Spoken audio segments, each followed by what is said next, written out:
বিসমিল্লাহির রহমানির রহিম। আসসালামু আলাইকুম। পবিত্র মাহে রমজানের শুভেচ্ছা সবাইকে। কেমন আছেন আমার প্রিয় দর্শক বন্ধুরা? আশা করি যে যেখানে যে অবস্থানেই থাকুন না কেন অনেক অনেক ভালো আছেন, সুস্থ আছেন, নিরাপদে আছেন। আমিও আল্লাহর অশেষ রহমতে আপনাদের সকলের দোয়ায় আলহামদুলিল্লাহ ভালো আছি। কাছে কিংবা দূরে, দেশ ও দেশের বাহির থেকে যে যেখান থেকে এই মুহূর্তে আমার এই ভিডিওটা দেখতেছেন, আমার এই ভিডিওটার সাথে যুক্ত আছেন, তাদের সবার প্রতি রইল আমার মন থেকে অনেক অনেক দোয়া এবং আন্তরিক ভালোবাসা। তো বন্ধুরা, ভিডিওর শুরুতে একটা জিনিস চেয়ে নেব, সেটা হলো লাইক। যারা এই মুহূর্তে আমার এই ভিডিওটার সাথে আছেন, আমার এই ভিডিওটা দেখতেছেন, যদি লাইক দিতে ভুলে গিয়ে থাকেন তাহলে প্লিজ মনে করে একটা লাইক দিয়ে দিবেন। আপনাদের একটি লাইক কিন্তু আমার কাছে অনেক অনেক মূল্যবান।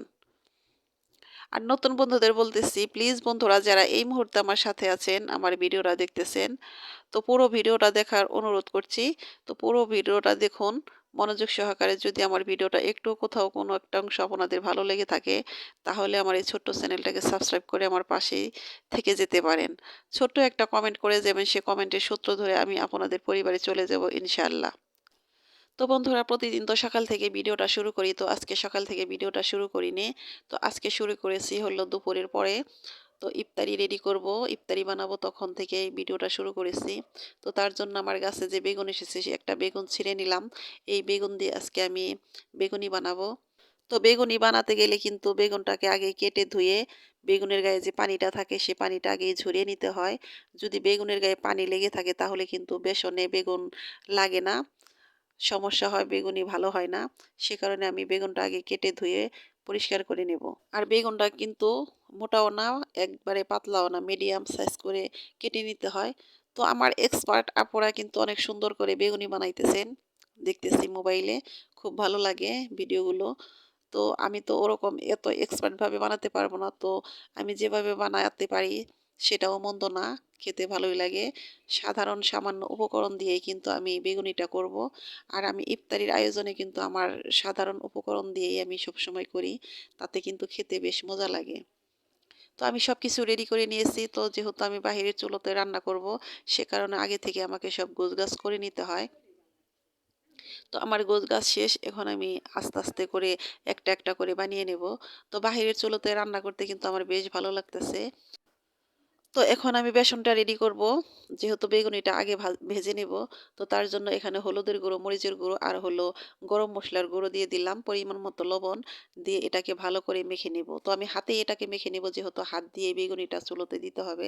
সে কারণে আমি চামচ আর নিলাম না, এই হাত দিয়ে সুন্দর করে এটাকে মেখে নেব। আর এই বেসনটা হইতেছে ছোলার ডাল আর হলো আতপ চাউল, আতপ চাউল আর হলো পোলাওর চাউল, এই দুই রকমের চাউল আর হলো এই ছোলার ডাল, এই ৩ টি উপকরণ দিয়ে আমি এই বেসনটা করি। তো এই বেসনটা খেতে কিন্তু বেশ মজা। অন্য কোনো ডাল আমি এর সাথে ব্যবহার করি না। তো ১ কেজি ছোলার ডালের মধ্যে কিন্তু আমি ১/২ কেজিরও ২ রকমের চাল দিয়েছি। আর কোনো ডাল এর মধ্যে ব্যবহার করি নাই। তো এরকম বেসন দিয়ে কিন্তু এই আলুর চপ, ডিমের চপ আর হলো বেগুনি খেতে কিন্তু বেশ মজা। জানি না কে, কে খেয়েছেন? যদি না খেয়ে থাকেন এভাবে খেয়ে দেখতে পারেন, ট্রাই করতে পারেন। বেশ মজা। আমি সবসময় এভাবেই বেসন তৈরি করি। তো এই বেগুনিটা বানানোর জন্য কিন্তু এই বেসনটা যে আমি তৈরি করলাম গোলাটা, এর মধ্যে কিন্তু আমি কোনো বেকিং পাউডার কোনো কিছুই দেইনি। তো তাতেও কিন্তু আমার এই বেগুনিগুলো ফুলকো ফুলকো সুন্দর হয়, খেতেও খুব মজা লাগে। তো এই বেসনের গোলাটা যে তৈরি করলাম এর মধ্যে ম্যাজিক মসলা আর গরম মসলার গুঁড়াটা দিলে পরেই কিন্তু বেশ মজা লাগে। তো আমি ম্যাজিক মসলাও ব্যবহার করি নাই, আমি যে হাতে বানিয়েছিলাম গরম মসলার গুঁড়ো, তো সেটা দিয়েই আমি এই গুলাটা তৈরি করেছি। তো তাতে কিন্তু খেতে বেশ মজা লাগে। আপনারা এইভাবে ট্রাই করে দেখতে পারেন। তো আমার মনে হয় যে কেনা যে মসলাগুলো আছে তার থেকে যদি নিজে হাতে বানিয়ে সেগুলো দিয়ে খাবার তৈরি করা যায়, সেটাই মনে হয় যে স্বাস্থ্যসম্মত। তো আমি সবসময় চেষ্টা করি যে নিজে হাতে যে মসলা আছে সেগুলো দিয়েই খাবার তৈরি করার জন্য। তো এখন আমি এই যে বড়াটা বানাবো, তো বড়াটা বানানোর জন্য কিন্তু এখানে ৪ রকমের ডাল ভাঙানো হয়েছিল। তো ৪ রকমের ডাল হলো খেসারির ডাল, মশারির ডাল, অ্যাঙ্কার ডাল আর হলো ছোলার ডাল। আর তার সাথে আছে হলো ২ রকমের চাল, আতপ চাউল আর হলো পোলাওর চাউল। এগুলো দিয়ে কিন্তু ভাঙিয়ে রাখা হয়েছিল। তো বড়া বানানোর জন্য যে বাটাবাটির ঝামেলা সেগুলো আর এখন করি না। সবসময় এই ডাল এভাবে ভাঙিয়ে আনা হয়। তো এই ডালের বড়াটা বানানোর ০.৫ ঘন্টা বা ১ ঘন্টা আগে এটাকে একটু ভিজিয়ে রাখতে হয়। ভিজিয়ে রেখে তারপরে মসলা দিয়ে তারপরে এটাকে বানাই। তো এই বড়াটা বানানোর জন্য কিন্তু এর মধ্যে আমি হলুদের গুঁড়ো দিয়েছি শুধু, আর হলো গরম মসলা আর জিরার যে গুঁড়োটা আছে সেটা দিয়েছি। তার মধ্যে কাঁচামরিচ পেঁয়াজ দিয়েছি, শুকনা মরিচের গুঁড়া দিই নেই, ধনিয়া পাতা দিয়েছি। আর সবসময় এই ডালের বড়াটা বানানোর জন্য কিন্তু এর মধ্যে পেঁয়াজের ভাগটা একটু বেশি দিতে হয়। পেঁয়াজটা যত বেশি দেওয়া যাবে এটা খেতে কিন্তু বেশি মজা লাগবে। আমি সবসময় পেঁয়াজটা একটু বেশি দেওয়ারই চেষ্টা করি।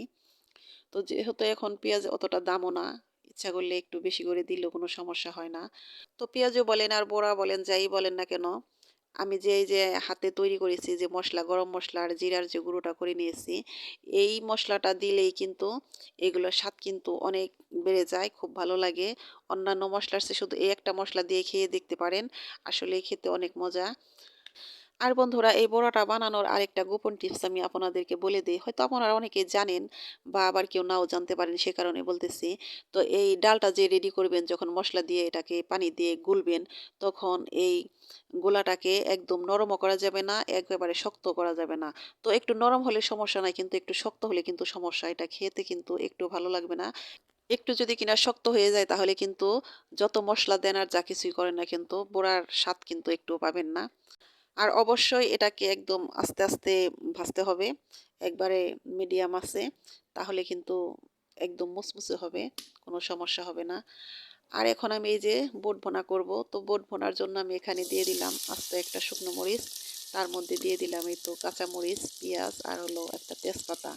তো এটাকে দিয়ে কিছুক্ষণ একটু ভালো করে ভেজে নিব।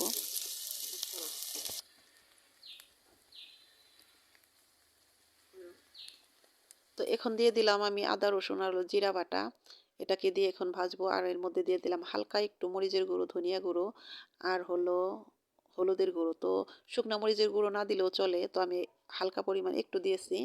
তো এখন আমি এই বুটটাকে ভালো করে কষিয়ে নেব। তো আমার এই বুটটা কিন্তু ফ্রোজেন করা ছিল। আর এই একটা আলু আমি এটাকে ভেঙে ভেঙে দিলাম হাত দিয়ে। তো আলুটা কিন্তু আমি সবসময় ভেঙেই দিই, কেটে দিই না। ভেঙে দিলে আমার মনে হয় যে বেশি ভালো হয়, আঠালো হয়। তো এখন এর মধ্যে দিয়ে দিলাম আমি এই তো টমেটো, একটা টমেটো কুচি করে রেখেছিলাম সেটা দিয়ে দিলাম। তার মধ্যে দিয়ে দিলাম ধনিয়া পাতা। আর এর মধ্যে কিন্তু এর ফাঁকে দিয়ে দিছি হলো গরম মশলার গুঁড়ো রেখেছিলাম, সেটা দিয়ে দিছি। তো এভাবে বুট ভুনা করলে কিন্তু খেতে বেশ মজা লাগে। আমার বুট ভুনা কিন্তু আসলে অনেক মজা হয়। সবসময় আমি অনেক মজা করে রান্না করার চেষ্টা করি। তো আমার বুট ভুনাটা হয়ে গেছে। তো ধনিয়া পাতা চাইলে আপনারা বুটটা নামিয়ে উপরেও দিতে পারেন। তো বন্ধুরা, এই তো ঝটপট আমার সব ইফতারি রেডি। তো আমার বুট ভুনাটাই মনে হয় যে একটু তাড়াতাড়ি হলো বেশি, একদম ঝটপট করে ফেললাম। তো খেতে কিন্তু বেশ মজা হয়েছিল, খুব ভালো লেগেছে খেতে। তো আমার তো ইফতারি রেডি। তো জানি না কোন প্রাণপ্রিয় বন্ধুরা এখন আমার ভিডিওটার সাথে আছেন, আমার ভিডিওটা দেখতেছেন। তো বন্ধুরা, ভিডিওটা দেখতে দেখতে যদি লাইক দিতে ভুলে গিয়ে থাকেন তাহলে আবার মনে করিয়ে দিলাম, প্লিজ মনে করে একটা লাইক দিয়ে দিবেন। আর বন্ধুরা, আমার কথা ও কাজে হয়তো অনেক ভুল আছে, সেই ভুলগুলো প্লিজ ক্ষমা সুন্দর দৃষ্টিতে দেখবেন। তো আমার ইফতারি রেডি। এখন আমি শুকনা বড়ি জাল দিব। তো তানভীর শুকনা বড়ি জাল দেওয়া খুব পছন্দ করে। তো বলতেছে, আম্মু এই বড়ি কটা একটু জাল দাও। তো এবার কিন্তু বড়ির কোনো আচারই বানানো হয়নি, কারণ বড়ির আচার বানালে কেউ খেতে চায় না, সে কারণে বানালাম না। তো এই শুকনা বড়ি জাল কে কে খেয়েছেন জানি না। তো এর মধ্যে একটু হলুদের গুঁড়ো, হালকা একটু মরিচের গুঁড়ো, লবণ দিয়ে ভালো করে জাল দিয়ে তার মধ্যে দিয়ে দিলাম হলো আখের গুড়।